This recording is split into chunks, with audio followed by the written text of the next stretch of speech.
Olá pessoal, tudo bem? Estamos começando mais um vídeo do Vlogmas Diários. E hoje eu resolvi fazer um vídeo um pouco diferente. Eu vou dar uma de booktuber e falar sobre os meus livros favoritos do autor Stephen King. Como vocês já sabem, eu já falei isso em vários vídeos, eu sou um grande fã do Stephen King, tanto pelas histórias que ele escreve, tanto pelo estilo de escrita dele. E eu sei que ele é conhecido pelo gênero de terror, de mistério, e por causa disso muitas pessoas podem ter um pouco de preconceito e nunca terem lido alguma coisa dele. Mas de verdade, ele não escreve apenas terror, ele escreve todos os gêneros, ele escreve dramas, histórias de amor, contos, enfim. Eu acho que vale muito a pena vocês conhecerem um pouquinho mais dele se vocês ainda não conhecem. Por causa disso eu resolvi fazer esse vídeo aqui falando sobre 5 livros que eu gosto dele. É muito difícil escolher apenas 5, porque ele tem, só de romances assim mais longos, ele tem mais de 50.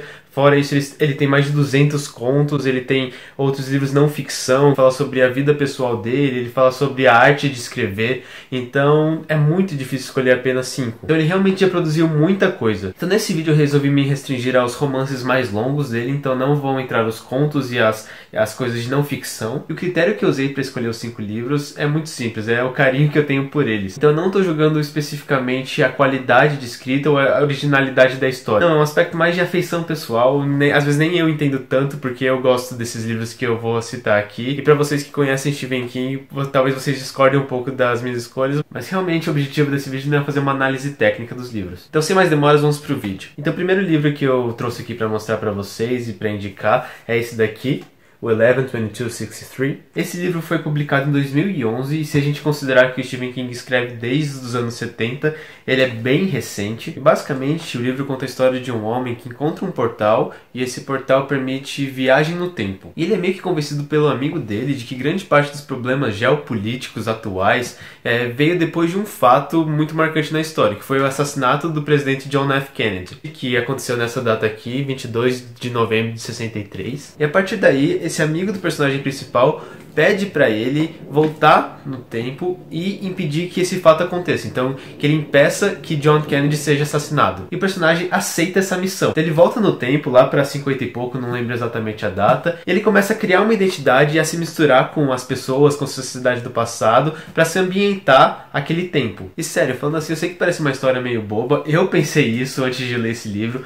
mas é tão bem escrito, tão bem estruturado, você fica tão cativado pela história. No final, quando você termina de ler, é bem capaz que você tenha mudado totalmente de opinião. E eu não sou nenhum especialista em história americana, mas quem é estudioso do Kennedy dessa época fala que o Stephen King acertou muito bem na coerência histórica dos fatos. E em entrevistas ele fala que ele ficou pesquisando muito tempo tudo o que aconteceu sobre o assassino, sobre Kennedy, sobre os locais. E a minha sinopse aqui, a minha descrição jamais vai fazer jus ao quão bem escrito é esse livro, ao quão boa é a história. E é um dos livros que eu recomendo para quem quer começar a entrar nesse mundo do Stephen King, eu acho muito interessante mesmo. Então vamos pro segundo livro que eu vou mostrar aqui hoje, que é esse daqui, The Talisman, o Talismã, que foi escrito com Peter Straub, que é outro escritor desse gênero de mistério, gótico, enfim. Essa foi uma parceria que deu muito certo na minha opinião, tanto que eles depois escreveram uma sequência desse livro que chama The Black House. Mas de verdade, não é tão comum assim nós encontrarmos romances, obras de ficção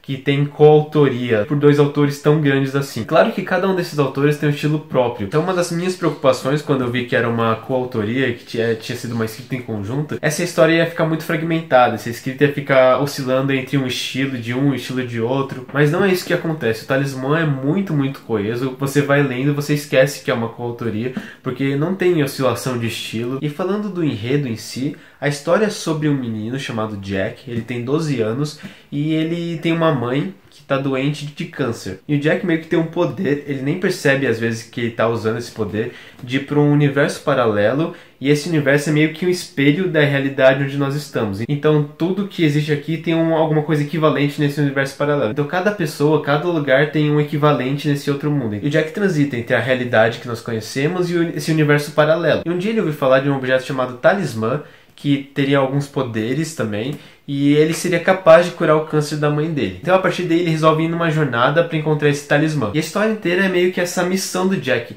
e realmente parece uma jornada, sabe? Ele faz muitas viagens, e ao longo dessa viagem ele encontra muitos amigos e inimigos. Ao longo da história ele vai transitando entre um universo ou outro, dependendo de onde é mais seguro. Então, se tem uma parte que está muito perigosa aqui nesse universo, ele vai para o outro.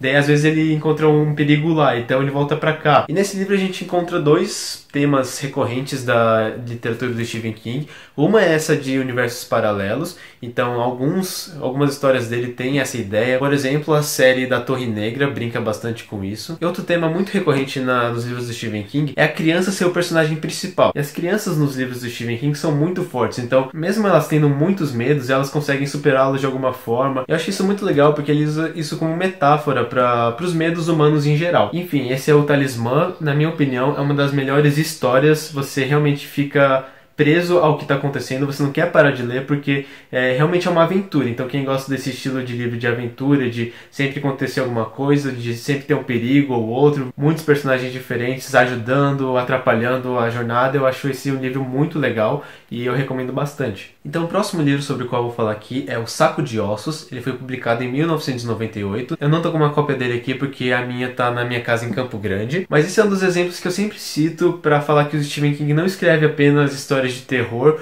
ou aquelas aventuras muito fantasiosas. Saco de Ossos puxa bem mais para um lado de drama, de romance, do que para esse lado de sobrenatural. Esse livro conta a história de um escritor que ele perde a mulher dele e ele passa por um período de luto muito grande. Até que ele resolve que é a hora de voltar a escrever, de produzir alguma coisa, só que quando ele decide voltar a escrever, ele tem um bloqueio de escritor. Então ele gasta todos os livros reservas que ele tem e agora ele tem que escrever alguma coisa nova. Mas na cidade que ele mora lá, ele não está conseguindo. Então por causa disso ele resolve se mudar para casa de campo em que ele e a mulher gostavam de passar as férias. E nesse cenário de cidade menor, ele tenta achar inspiração para escrever. Só que nisso ele vai conversando com os moradores da cidade, vai conhecendo as pessoas que moram ali, e ele conhece uma mulher e a filha dela. E ele descobre que essa criança está no meio de um processo judicial. O avô dela é meio que um super magnata, ele é dono de um monte de coisa na cidade, super poderoso, influente. Ele quer tirar a guarda dessa criança, dessa menina da mãe, que é a mulher que o personagem encontra. E ele simpatiza com a causa dessa mulher e tenta ajudá-la de várias formas. E a história acontece a partir desse drama. Tem sim uma coisinha ou outra que é considerada sobrenatural assim na história,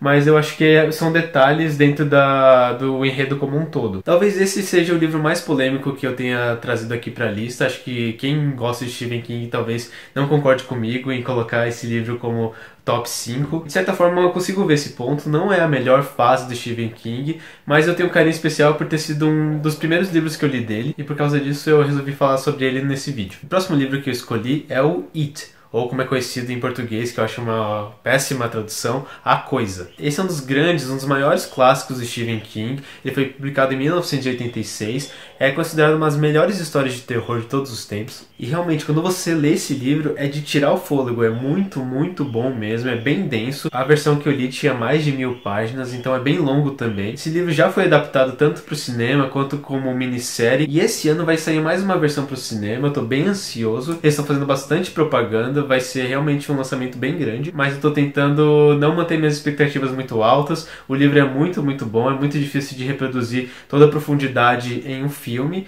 mas vamos ver o que vai ser, né? Mas a história traz mais uma vez aquela temática que eu falei que é recorrente na obra do Stephen King, que são crianças como personagens principais, e essas crianças tendo que superar os medos delas. Resumidamente, a história é de um grupo de amigos que se depara com uma criatura monstruosa. E apesar de todo mundo conhecer esse livro, o filme, pelo palhaço, pela imagem do palhaço aterrorizador, essa criatura monstruosa não é apenas um palhaço. Em vez disso, ela vai mudando de forma de acordo com o medo das crianças. E ao longo do livro, a história vai se desenvolvendo e eles vão tentando achar maneiras de derrotar essa criatura. Mas como é comum das histórias do Stephen King, essa parte sobrenatural é meio que secundária à profundidade do desenvolvimento dos personagens. Então o Stephen King usa essa história para mostrar o quanto as crianças vão amadurecendo com essa experiência, o quanto elas vão descobrindo o valor da amizade e muitas coisas desse tipo. O Stephen King nesse livro usa uma técnica que é muito recorrente também nas obras dele, que é meio que mostrar o ponto de vista de diversos personagens e as histórias irem se entrelaçando aos poucos. Então uma hora foca mais em um personagem, depois no próximo capítulo foca em outra, e ele é mestre em fazer isso. Muitos dos livros deles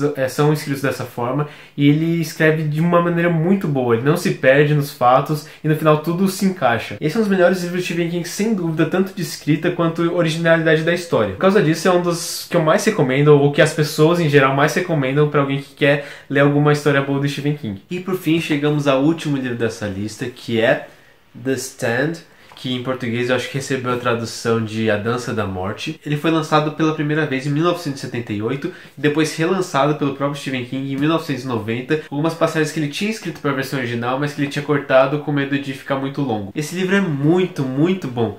Ele é gigante, como vocês podem ver, tem muitos personagens envolvidos, várias histórias que se entrelaçam, novamente aquela técnica do Stephen King de escrita que eu falei pra vocês. E o enredo até que é familiar, aparece não só nesse livro, mas em outros, inclusive do Stephen King e da cultura pop em geral, que é meio que um vírus, uma doença X aí, que se espalha entre a população e vai dizimando grande parte dela. E como em qualquer ficção baseada em doenças e epidemias, tem uma parcela das pessoas, a minoria, claro, que é imune a essa doença e não morre. E é exatamente isso que acontece nesse livro. As pessoas que sobrevivem começam a se agrupar e de alguma forma elas tentam se organizar novamente em uma sociedade, com democracia, enfim. Mas novamente, apesar do enredo ser bem familiar e recorrente na cultura pop, só lendo esse livro para entender o quão bem escrito ele é, quão boa a história é. Os personagens aqui são muito bem construídos, tem heróis, anti-heróis, vilões, e eu acho que o The Stand, A Dança da Morte, é o livro que a maioria das pessoas consideram como o melhor do Stephen King. Eu fico bem dividido entre esse aqui e o It, né? Geralmente eu oscilo entre os dois, qual que é o meu preferido, mas os dois são excelentes, vale muito a pena ler. Eu não sei se recomendo esse livro como o primeiro livro do Stephen King para quem nunca leu, porque olha o tamanho disso, talvez as pessoas se sintam um pouco desencorajadas a ler tantas páginas assim, mas quem resolver se arriscar, eu prometo que vai valer muito a pena, porque esse livro é muito bom. Então pessoal, encerramos por aqui essa lista de top 5 livros do Stephen King na minha opinião. Como eu havia dito no começo, muita coisa ficou de fora, tanto romances quanto contos, e essa lista vai mudando todo dia, sabe? Ela é bem dinâmica, às vezes eu paro, eu penso que eu gosto mais de um livro, depois no outro dia eu acho que é outro, enfim. Mas uma coisa legal da literatura é que nós não precisamos ter apenas um livro favorito e essa escolha não precisa ser imutável, né? A gente pode sempre estar mudando as nossas escolhas, revisitando os livros e tendo novas interpretações sobre ele. Espero que vocês tenham gostado. Se vocês quiserem alguma análise mais a fundo de algum desses livros que eu falei, podem escrever aqui nos comentários que eu tento fazer um vídeo sobre isso. E se vocês quiserem ver mais vídeos sobre literatura, sobre livros, sobre autores, deixe aqui nos comentários que eu e a Bianca queremos trazer muito mais conteúdo sobre isso aqui no canal. Então não se esqueçam de se inscrever no canal para receber notificações de novos vídeos, nos seguir nas redes sociais que estão aqui na tela. Tem a nossa caixa postal para quem quiser mandar alguma cartinha pra gente. O vídeo de hoje foi esse, até a próxima, pessoal.